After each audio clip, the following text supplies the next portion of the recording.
2026-27ನೇ ಸಾಲಿನಲ್ಲಿ ಅಲ್ಪಸಂಖ್ಯಾತರ ನಿರ್ದೇಶನಾಲಯದಡಿಯಲ್ಲಿನ ವಸತಿ ಶಾಲೆಗಳ 6ನೇ ತರಗತಿಯ ಪ್ರವೇಶದ ಪ್ರಕ್ರಿಯೆ ಆರಂಭ ಆಗಿದೆ.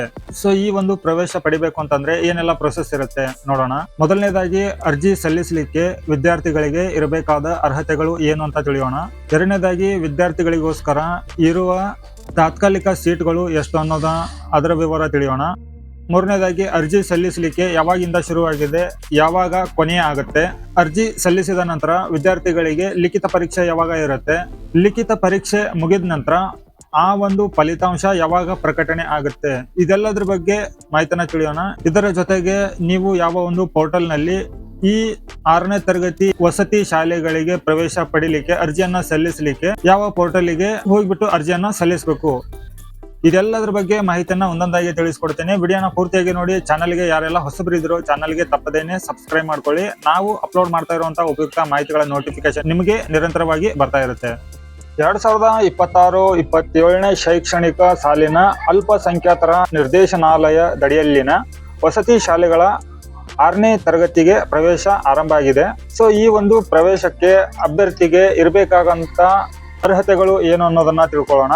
ಮೊದಲನೇದಾಗಿ ಅಭ್ಯರ್ಥಿಯು 5ನೇ ತರಗತಿಯಲ್ಲಿ ವ್ಯಾಸಂಗ ಮಾಡಿರ್ಬೇಕು, ಇಲ್ಲವೇ ಉತ್ತೀರ್ಣ ಆಗಿರ್ಬೇಕು. ಸೊ ಅಂದ್ರೆ ಪಾಸ್ಔಟ್ ಆಗಿರ್ಬೇಕು.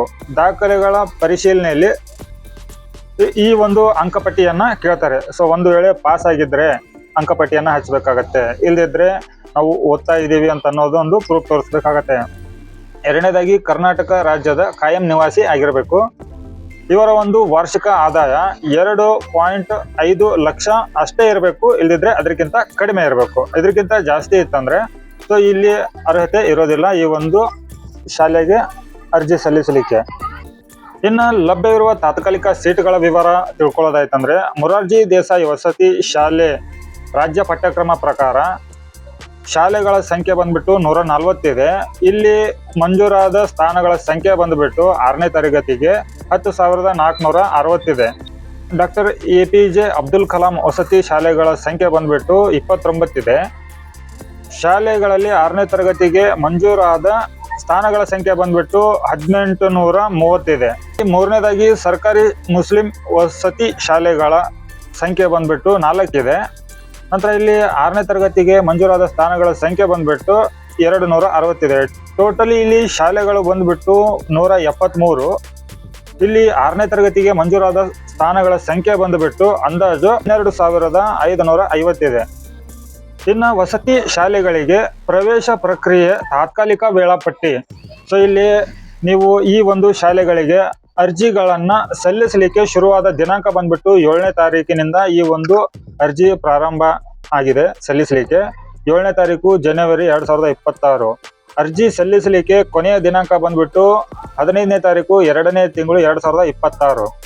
ಇನ್ನು ಅರ್ಜಿ ಸಲ್ಲಿಸಿದ ನಂತರ ಈ ಒಂದು ಲಿಖಿತ ಪರೀಕ್ಷೆ ನಡೆಯುವಂತ ದಿನಾಂಕ ಬಂದ್ಬಿಟ್ಟು ಭಾನುವಾರ 29/3/2026. ಅಭ್ಯರ್ಥಿಗಳು ಪರೀಕ್ಷೆ ಬರೆದ ನಂತರ ಅವರ ಒಂದು ಪರೀಕ್ಷೆಯ ಫಲಿತಾಂಶ ಪ್ರಕಟಣೆ ಆಗುವಂತ ದಿನಾಂಕ ಬಂದ್ಬಿಟ್ಟು 20ನೇ ತಾರೀಕು 4ನೇ ತಿಂಗಳು 2026. ಸೊ ಇಷ್ಟು ವಸತಿ ಶಾಲೆಗಳಿಗೆ ಪ್ರವೇಶ ಪ್ರಕ್ರಿಯೆ ತಾತ್ಕಾಲಿಕ ವೇಳಾಪಟ್ಟಿ ಇದು. ಸೊ ಇದರಲ್ಲಿ ಚೇಂಜಸ್ ಕೂಡ ಆಗಬಹುದು ಮುಂದೆ ಬರುವ ದಿನಗಳಲ್ಲಿ ಅಥವಾ ಮುಂದಿನ ತಿಂಗಳುಗಳಲ್ಲಿ. ಸೊ ಅವಾಗ ಏನಾದ್ರೂ ಅಪ್ಡೇಟ್ ಬಂದ್ರೆ ಮತ್ತೆ ನಿಮಗೆ ತಿಳಿಸ್ಕೊಡ್ತೇನೆ. ಸೊ ಇಲ್ಲಿ ನೀವು ಅರ್ಜಿಯನ್ನ ಸಲ್ಲಿಸಬೇಕು ಅಂತಂದ್ರೆ ಯಾವ ಒಂದು ಪೋರ್ಟಲ್ ನಲ್ಲಿ ಸಲ್ಲಿಸಬೇಕು ಅನ್ನೋದು ಕೂಡ ನಾನು ನಿಮ್ಗೆ ತಿಳಿಸ್ಕೊಡ್ತೇನೆ. ಸೊ ಇಲ್ಲಿ ನೋಡಿ ಕೆಳಗಡೆ ಆನ್ಲೈನ್ ಮುಖಾಂತರ ಅರ್ಜಿ ಸಲ್ಲಿಸುವ ಪೋರ್ಟಲ್ ವಿಳಾಸ, ಇಲ್ಲಿ ಪೋರ್ಟಲ್ ನ ಲಿಂಕ್ ಇದೆ. ಸೊ ಈ ಒಂದು ಲಿಂಕಿಗೆ ಹೋಗ್ಬಿಟ್ಟು ನೀವು ಅರ್ಜಿಯನ್ನ ಸಲ್ಲಿಸಬಹುದು. ಇನ್ನ ಈ ಒಂದು ಅರ್ಜಿ ಸಲ್ಲಿಸಲಿಕ್ಕೆ ಏನಾದ್ರೂ ನಿಮಗೆ ಅಡಚಣೆಗಳು ಆದಲ್ಲಿ ಇಲ್ಲಿ ಕೆಳಗಡೆ ಇನ್ನೂ ಒಂದು ವೆಬ್ಸೈಟ್ ಲಿಂಕ್ ಅನ್ನ ಕೊಟ್ಟಿದೆ ನೋಡಿ.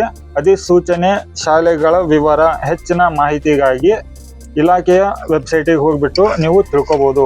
ಸೊ ಇಷ್ಟು ಮಾಹಿತಿ ಈ ಒಂದು ವಿಡಿಯೋದ ಬಗ್ಗೆ ಇರುತ್ತೆ.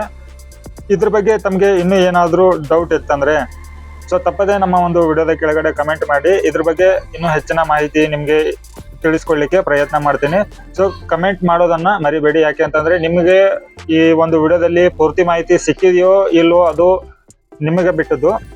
ಸೊ ಒಂದು ವೇಳೆ ನಿಮ್ಗೆ ಏನಾದರೂ ಗೊತ್ತಾಗದೇ ಇದ್ರೆ ತಪ್ಪದೆ ಕಮೆಂಟ್ ಮಾಡಿ. ಸೊ ಕಮೆಂಟ್ ನಲ್ಲಿ ನಾನು ನಿಮಗೆ ಆನ್ಸರ್ ಅನ್ನ ತಿಳಿಸ್ಕೊಡ್ಲಿಕ್ಕೆ ಪ್ರಯತ್ನ ಮಾಡ್ತೇನೆ. ಸೊ ವೀಕ್ಷಕರೇ, ಈ ಮಾಹಿತಿ ತಮಗೆ ಉಪಯೋಗ ಆಗಿದ್ರೆ ವಿಡಿಯೋಗೆ ಒಂದು ಲೈಕ್ ಕೊಟ್ಟು ಚಾನಲ್ಗೆ ಸಬ್ಸ್ಕ್ರೈಬ್ ಮಾಡಿ. ಮತ್ತೆ ಹೊಸ ಮಾಹಿತಿಯೊಂದಿಗೆ ಸಿಗ್ತೀನಿ. ಅಲ್ಲಿವರೆಗೂ ಜೈ ಹಿಂದ್.